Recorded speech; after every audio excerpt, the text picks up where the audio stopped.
some of my students who are writing win reports in our student Facebook group, my program, Create and Rise Academy, and they got their freelance clients on a freelancing site, they will put a tiny description at the bottom of the post. Hey, Ms. Demi, if you're going to be reading this, please don't get mad at me. Because I got my clients on the freelancing sites and I know that's not what you're teaching us. Like literally I added hoo-hoo because it's there, you know? And to me, it's funny that a lot of people actually don't want me to be disappointed and angry at them, especially that considering I'm the mentor and they're not following my instructions, kind of. And they know very well what I stand for. But in that scenario, I'm not actually mad because in fact, I do recommend them to newbies who are, you know, not confident in putting themselves out there. I do recommend freelancing sites to the newbies who are not confident in putting themselves out there. But if you're the type of person who wants to fast track becoming a six-figure freelancer, then of course you have to take out your marketing from freelancing sites to really putting yourself out there and putting your very own brand as a freelancer, darling. So this is a video that is answering the question, why do I not use freelancing sites? Why do I think that you cannot get six-figure months in freelancing? I mean, you can, you're gonna have to be working long hours if you will be relying on freelancing sites. So a lot of things that we're going to be unpacking today, but of course, there's one thing that we cannot miss before we start this thing, and that is logo reveal.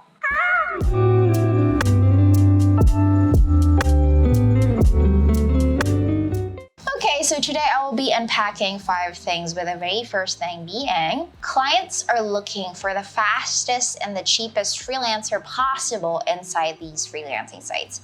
That's really number one.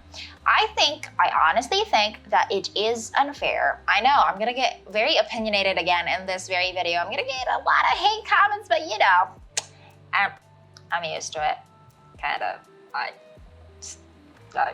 I mean, how many videos have I created and that I haven't even developed a thick skin yet? But we're getting there. We're really getting there. So going back, clients pick the fastest and the cheapest freelancer possible for a specific project. And number one, to me, that is super unfair because you don't even get a control over your pricing. A lot of freelancers in the freelancing sites, they are very much forced to price themselves at the lowest possible because they know that clients who are looking for a freelancer actually have a magic power, which is what we call filter button. Click filter, click cheapest, click 5-star review, and then they're all going to get filtered accordingly. So they really are looking for the fastest and the cheapest person possible with the highest or the 5-star reviews. So that's horrible. Like, apart from having a pool of competition, you narrow down your search for the fastest and the cheapest way possible, which I know, by the way, to be honest with you, in a client's perspective, that is great. Really. I want someone, sorry, did I just ding my microphone? I'm so sorry about that. If in a client's perspective, that is awesome because I can select only the people who can do it the fastest and the cheapest. But on a freelancer's end, that's horrible. That means that in a pool of 100 freelancers, if you're going to be using the filter button that is the cheapest, the fastest, and only has a 5-star review or whatever kind of filter you're going to put in there, you just lost your chance. You probably are the 0.00001% of those people that are selected. And a lot of times, 4 out of 10 clients would do that, would use the filter button. So you just lost your chances. And I'm not saying that you can't get selected. There are instances that you may, but I'm trying to let you see what it is like in your client's perspective over here. That's what really is happening. Because if I am a client and I have a business, I would want my expenses to be as low as possible so I can increase my profits. Ta-da! That's how basic business math works. right? So that is why they use the cheapest. And to us freelancers, we don't even get to say about our pricing. We don't get to say about anything, like how good we are at what we do, that kind of stuff. So that in itself to me is unfair, right? And it's hard for you to find your chance as a freelancer. Secondly, there are barely any ways to stand out from the competition. This is to reiterate and support my very first reason. Because if you have 100 freelancers who are doing the same thing that you're doing, it's very hard for a client to pick and really go through 100 applications. Usually, they're just going to skim it.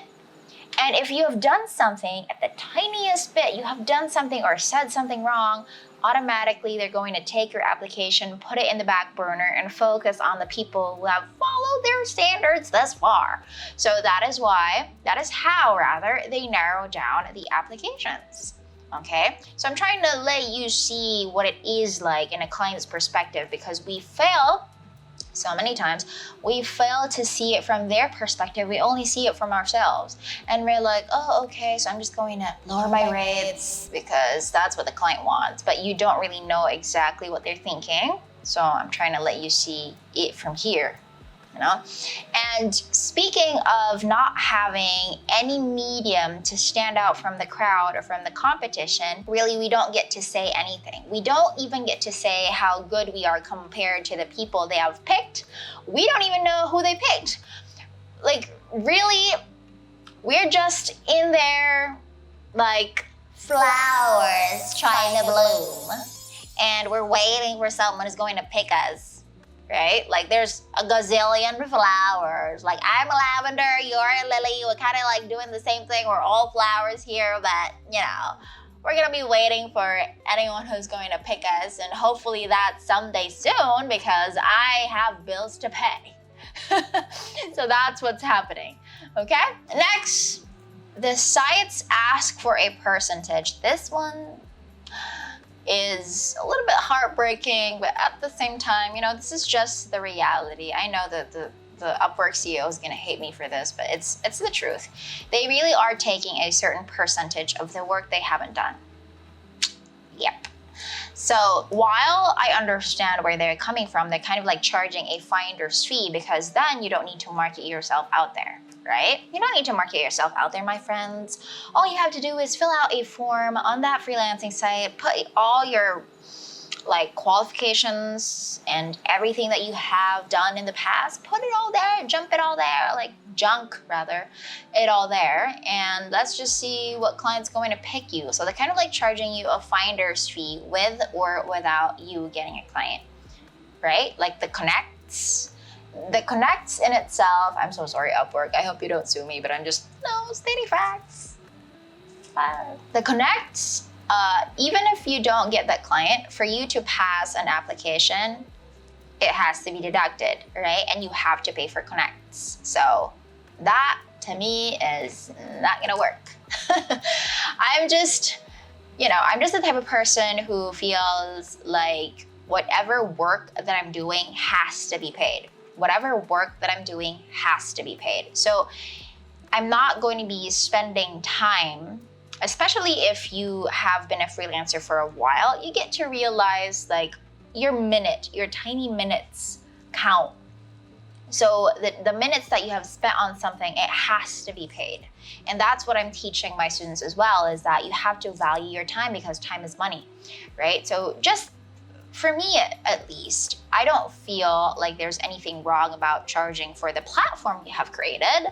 Go do that, right? Like that's your thing, that's a software, that's a business. Sure, why not? But in a freelancer's perspective, you might also have to think like, they're getting something from me and they haven't even really done a lot of the work.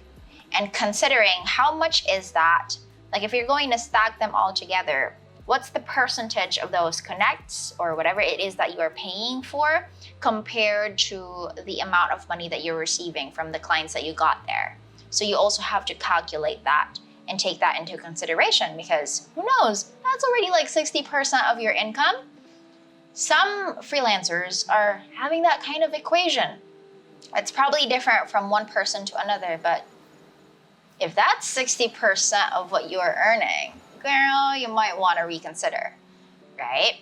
So there. Fourth reason, traction in getting clients is taking a while, and our bills cannot wait. This is one of the problems that I have. Like, one of my main problems when it comes to freelancing sites is that the traction of you getting inquiries, it actually is taking a while, and your bills are not going to wait. You know, it really is different coming from a person who's desperate for money, because you really are trying to make ends meet, girl. Like, if I can make money from the side and like do this thing, like, I'll do it, because the bills are not going to be waiting. Like, I'll do everything just to pay my bills. So for me to wait until a client reaches out to me and inquires for my service is just not going to work. I have to take the matters in my own hands, because I have bills that are waiting, right? And if you are the same, then waiting for these freelancing sites to work for you, which is not really going to happen, because there are so many people, they are making money with or without you getting a client, right? So that is why they don't really care about you. They care, that they have more people to think about. They can think about the people who are making money for them in these freelancing sites. They're thinking about the people who are currently getting projects. For any stagnant application, it's no harm to them, but there is harm to you. Your application is stagnant, you're not making money, your bills are racking up, but that's not part of their concerns, right? That's why in these cases, I would take the matters in my own hands, because I just have bills to pay. That's what it is, right? So when that happened to me, I stopped relying on those freelancing sites and really started reaching out to people, building genuine relationships with them. And that's how I found my formula of getting clients from the ground up without relying on freelancing sites. And then, of course, when you are able to prove yourself, when you're able to convey the value that you put on your client's table, they're much, much more willing to pay higher than, these people in the freelancing sites. Especially if they are looking for someone who are good at what they do and who can really help them solve the problem that they are having. Lastly, you need to get experience before you can get experience.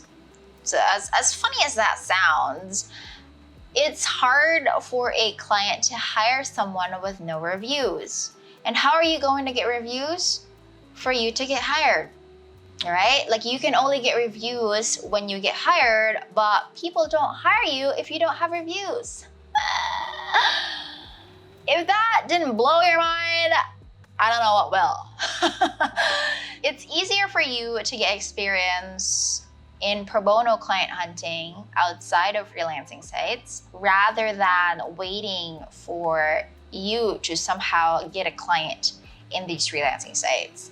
And that is why I am highly adamant that you take the matters in your own hands, especially if you are desperate to really get the endowed blessings of being a freelancer right away, especially if you're transitioning from a 9-to-5 job and you really want to go freelancing full time. You could try signing up on Upwork and freelancing sites, but there are really a lot of medium. Like, the internet is a rich place. You can't even just say that Facebook groups are the way to go, although that's what I teach my students, yes, but there are so many places on the internet that you can find clients from. You can even Google them. As long as you know what you're doing, as long as you know who your target market is and that kind of stuff. Like, you could really get this thing solved quick.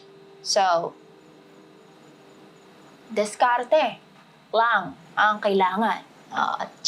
So those are kind of like my reasons. If you want to know what do I do if I don't recommend freelancing sites, where do I get my clients, I have a bunch of videos that are talking about that. If you just go to the freelancing playlist on my YouTube channel, I have a bunch of videos talking about how to get clients. I also have a one-on-one coaching session there, free replay of it. And I was talking about how you can get clients depending on the skill according to the callers in that specific session. So you might want to check that out. And of course, if you want more content about freelancing and digital marketing and all that kind of stuff, well, you might want to subscribe. And I'll see you in the next video. Bye.